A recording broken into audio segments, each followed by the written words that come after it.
The 2025 Mazda CX-30 is available in two powertrains, the 2.5-liter four-cylinder non-turbocharged, 191 horsepower, 186 pound-feet of torque. It's all-wheel drive with a 6-speed automatic transmission, and you get an average of 29 miles per gallon with that powertrain. The next one is the 2.5-liter turbocharged four-cylinder, which bumps it up to 227 horsepower, 310 pound-feet of torque. And now if you use that's if you use regular fuel. If you use premium fuel, you can get 250 horsepower and 320 pound-feet of torque. And it's an all-wheel drive vehicle, and you get an average of 25 miles per gallon. Now there's 8 trim levels. The base model is the S. And you have like cloth seats, that kind of stuff. It does have LED headlights, 16-inch alloy wheels.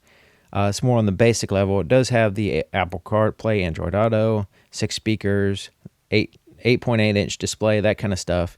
Now the next trim is the S Select Sport, which gives you leatherette seats. Still has the 18-inch alloy wheels, which are silver, has roof rails, dual zone climate control, that kind of stuff, keyless entry. The next one is the S Preferred, adds a power moonroof, 8-way power driver's seat with lumbar and memory, heated front seats, leatherette interior. The next trim is the S Carbon Edition. It gives you a special color, the polymetal gray, red leather seats, it looks pretty cool, black 18-inch alloy wheels, and heated steering wheel. The next trim is the S Premium Package. So we have adaptive headlights and auto leveling headlights as well, power liftgate, paddle shifters, Bose 12-speaker audio system, active driving display, windshield projection. In other words, it's a HUD system, navigation system as well. The next trim is a Carbon Turbo. Now the trims will say 2.5 and on every one of them. Like it'll say CX-30 2.5, and then it'll say the trim. So it has the 2.5 on the window sticker on all of them. So the Carbon Turbo gives you a turbocharged engine with all-wheel drive standard, black 18-inch wheels, black suede terracotta interior trim, exclusive badging as well on the Carbon. The next one is the Turbo Premium. It has a 12-speaker audio system, Bose, adaptive headlights, power liftgate, navigation, and leather seating, black and white interior. The next trim, which is the top trim, is the Turbo Premium Plus. This gives you the 360 view monitor, camera system, has an adaptive cruise control, front and rear parking sensors, frameless auto-dim mirror with HomeLink garage door opener controls as well. The CX-30 is a carryover model. It's been like that since 2020. And it's kind of like a mini-me of the CX-5, which is the more popular model. But this vehicle has been more and more popular throughout the last few years. And I think part of the reason why, and I think this is the value proposition, is that this does not have, doesn't have a hybrid system. It doesn't have any idle stop. It has a traditional 6-speed automatic transmission, not a CVT. So you get this very traditional driving feel. You don't have any of these extra things that people are tacking on and manufacturers are tacking on now in recent years. So you can get in this vehicle. It has a very good turbocharge. This one has the turbocharged engine, but the turbocharger doesn't have any significant, major lag that's annoying or anything. It's very responsive. The transmission's very tight. The steering's very tight. It feels like a really good driving vehicle without all the extra nonsense. Now, you do get some I'm getting like 24 miles per gallon. So it's not the best fuel economy, but you do get, when you get in the vehicle, you get that kind of traditional peak internal combustion engine feel, So I can see the appeal. And now I've made several videos on the CX-30, kind of sharing some of the things that me personally, or, my preferences, that it doesn't match my preferences on, and at several different levels. But doesn't matter.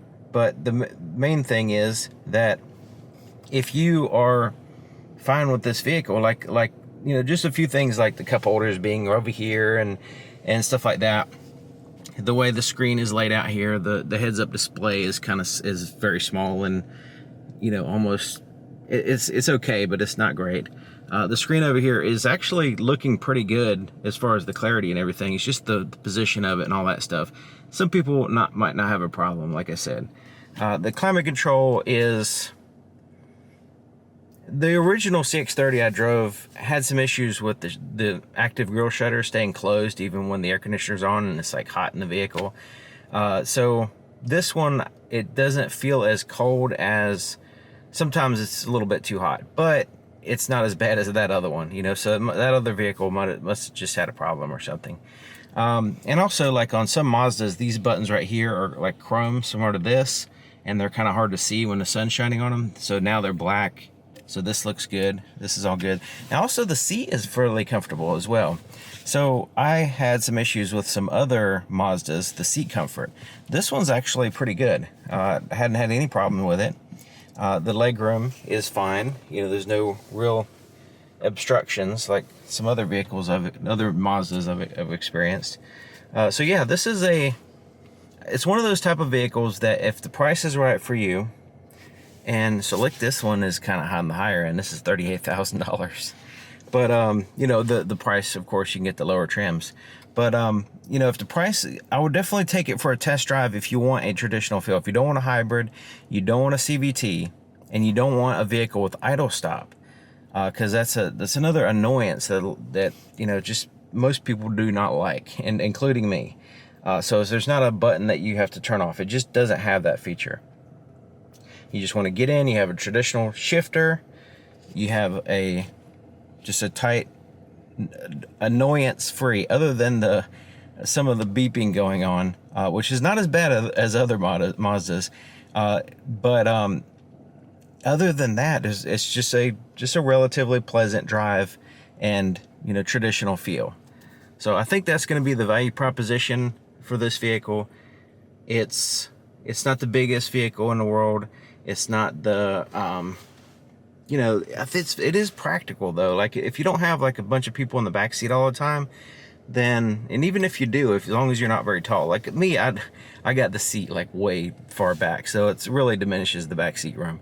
But if you don't really, you know, do all that stuff, it's actually a pretty practical vehicle. You know, there's enough cargo space, there's enough back seat space. It drives, there's plenty of power, especially in this one with the turbocharger. And so yeah, and it looks good. Another thing, it has the traditional dials here. So there is some digital screen there in the center, but you get that traditional look of dials and needles and all that stuff, you know. So the people who like tradition, the people who like to not change things up too drastically, are going to like this vehicle. But and I was kind of surprised at the seats. You know, some of the Mazdas are, you know, a little bit uncomfortable. So this one has the blind spot detection system. It has the full camera system that pops up. So go ahead and pull that up here. And the clarity and the resolution and all that's good. And it's just the size. For me, it's just a little bit small for what you're doing. You know, I know I mentioned this before. For what you're doing and what you're trying to look at, it's kind of small on the top-down view.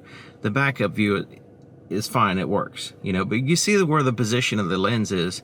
It's in there with a tag, and it's, you know, you can see a lot of the vehicle in the shot.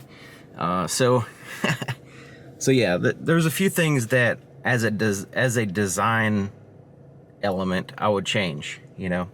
But hey, you know, if this is the type of vehicle that tradition, right? Tradition, you know. So 2015 vehicle, if you like the vehicles in 2015, 16, 17 in that area, that era, and maybe a little bit better screen than that era, then this would be for a new vehicle that has those same qualities as vehicles back then. This would be, I would say I would recommend you take a test drive anyway and see if you like it. So anyways, thank you for watching. Tried not to be too negative on this vehicle because I have in the past with my personal preferences, which don't align with everybody. And I noticed a lot of people watch the videos after they made the purchase, so they're just there to validate their purchase decision. So it just kind of steps on their toes, and unnecessarily, because, you know, my preferences are not the same as yours. So anyways, thank you for watching, and see you next time.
It has some pretty cool headlights. We'll go down the road and I'll show you how well they work and everything. But start back here. You see the taillights are kind of cool. So you have this single light back here in the cargo, and you can see there's a dark shadow on this side. Also, when you have a single light, you're going to have things going to cast shadows because you only have a single light. So that's one thing that could be improved. There's no puddle lights, no approach lights, no pocket lights, nothing like that. It's just a little window light right there. The back seat, this does have the light interior, so it does have a single light there in the center. It's quite bright actually, but it does kind of fail a little bit in the floorboard. But as far as the light illuminated, the seats are illuminated pretty good. And then the back of the center console, there's no lights or anything there. Front door, once again, no approach lights, puddle lights or anything. It does have the backlit buttons here, and they're all backlit. No pocket lights though. No floorboard illumination. And the interior lights are here in the center, and once again, they're fairly bright. So they do a good job illuminating the bright color seats here. While there is a lot of backlit buttons in here, there is no light in the glove compartment. Completely dark. The center area right here, where you put your cell phone or whatever, that's dark. This center console here is dark, except for some USB ports that are backlit. So yeah, there's not a lot to show as far as the functional lighting inside the vehicle, other than interior lights, you know, which we saw that. You can see in here pretty good. But, you know, still not that easy to see. I have the brightness on my camera turned up quite a bit, but it'd be better if I had a light in the glove compartment, you know. So this vehicle has the lights that bend back and forth. And for some people, that works really well. For me, and the roads that I drive on, not really a big deal. But it does, they do move quite a bit when you turn the steering wheel. You do have to be going a little bit forward. I don't know if you can see that. You can see the left one moves and then the right one moves when you turn the steering wheel. Kind of neat. It's a little gimmicky for me because it doesn't work. Like, it doesn't do anything added. There's no like benefit for me on the roads that I drive on. But they're still good headlights. And I think that's the best thing about this vehicle at nighttime is the headlights. And that's very important. Headlights are like one of the main things that you have to have done well, you know, when you're driving at night. And they definitely did a great job on these headlights. And even the automatic high beams, they work well as well. So a lot of vehicles have issues with that, where it just like blinds other drivers and stuff. Because it'll, you know, they'll just, either they'll flash cars, or they'll just like, for some reason, wait till the car's like 100 feet in front of you and then just blast them with the high beams. It's like, it makes you into a total jerk sometimes, the automatic high beams. So, you know, these actually seem to work fine, as long as you keep the windshield clean, because it does have the sensor there that you have to consider. But yeah, these particular headlights seem to work well. We're gonna go on a dark road up here, and right now we're just kind of looking at the low beams and testing the automatic high beams part. You see the headlights moving there.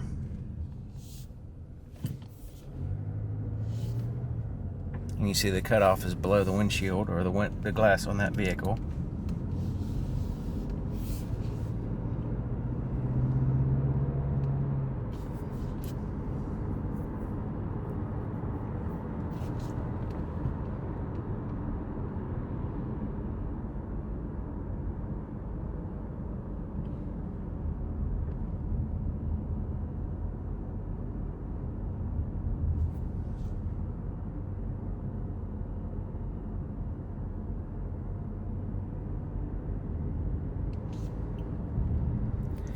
Okay, so there's the low beams, and there's the high beams. And yeah, I can see the trees in the distance. I can see the road, and there's a little bit of just a slight place where you can see where they meet up, the low and the high beams. But other than that, I mean, these are really good. The brightness is well done. The pattern is good for the most part, except for that little bit of a gap there. And yeah, I mean, I can see everything. The sides of the roads are well lit, the trees, and there's no significant, like I said, patching or anything like that. So yeah, this is one of the best things about this vehicle at night, is the headlights. They did a great job with the brightness, the pattern, all that stuff. And the automatic high beams are surprisingly, they work well. So yeah, I don't know if, hopefully you can see that, the distance and everything. And I might have to increase the brightness on the camera in order to show you here. So let me bring it up a little bit here. Yeah, bring it up. That's much brighter. So you can see the screen right here is not so bright. You know, the screen that when I look at it, it's not as bright as you're seeing. So you can tell I'm bumping up the camera here just so you can see the pattern. And yeah, it's looking good. It's odd. The blind spot indicator just turned on, but yet there was no vehicle next to me. I guess it's like a ghost car or something.